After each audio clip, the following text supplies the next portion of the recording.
Oui, on a voulu vivre le Tour autrement à bord de la caravane du Tour. Ce sont près de 150 voitures qui rivalisent d'élégance pour mettre en avant les sponsors, les partenaires de cette 111e édition. Avec Thomas Deus, nous avons été invités par les opticiens Chris pour monter à bord de leur caravane, ambiance 100% garantie.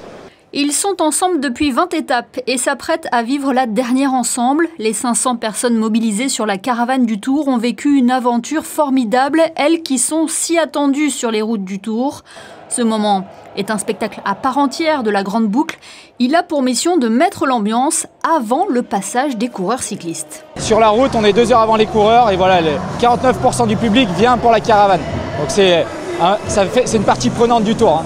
Et pour se mettre dans le bain avant chaque départ, les équipes se réunissent pour un échauffement collectif, puis par la danse de la caravane pour faire monter les décibels crescendo. Une fête mesurée mais encadrée. L'ambiance est toujours comme ça, on fait en sorte que ce soit toujours comme ça. La caravane, c'est une grande famille, on est là pour tous faire la fête et que ça se passe bien. Et le but du jeu, moi ce que j'aime c'est ça, c'est l'humain, la cohésion de groupe et la folie. Et là on a toujours ça tous les matins. Et c'est parti pour le départ. Il s'agit du 10e Tour de France pour Chris, l'un des partenaires majeurs du Tour de France, parrain du maillot blanc. Sur la route, tout est encadré pour une sécurité sans faille, une opération maîtrisée, rodée et plaisante à mener. Alors là, ça fait la 5e année que je fais le Tour de France avec la caravane publicitaire et c'est que du pur bonheur. En plus, je suis un fan de cyclisme et tout, mais c'est une fête populaire, on le voit bien tous les jours. Même qu'il fasse mauvais ou autre, les gens sont là. Et de voir le bonheur dans les yeux, en fait, on vend du bonheur, ils nous vendent aussi du bonheur. Et c'est franchement, c'est la fête et on le kiffe, comme dirait tout le monde. Et ce qu'affectionnent particulièrement les spectateurs, ce sont les goodies lancés par les caravanes.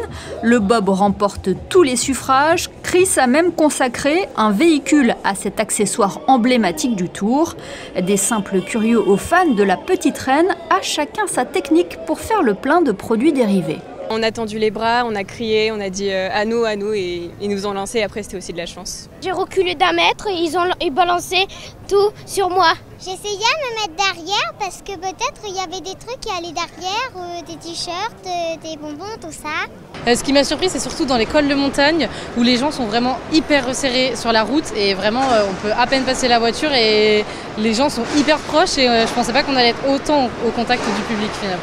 On vient donc de parcourir les quelques 33 km de la dernière étape du Tour de France 2024. Évidemment, avec Thomas Deus, on n'a pas pu résister à la tentation de collecter tous ces goodies. On repart même avec le sac de Lille, Métropole Lille, qui accueillera le grand départ du Tour de France en 2025.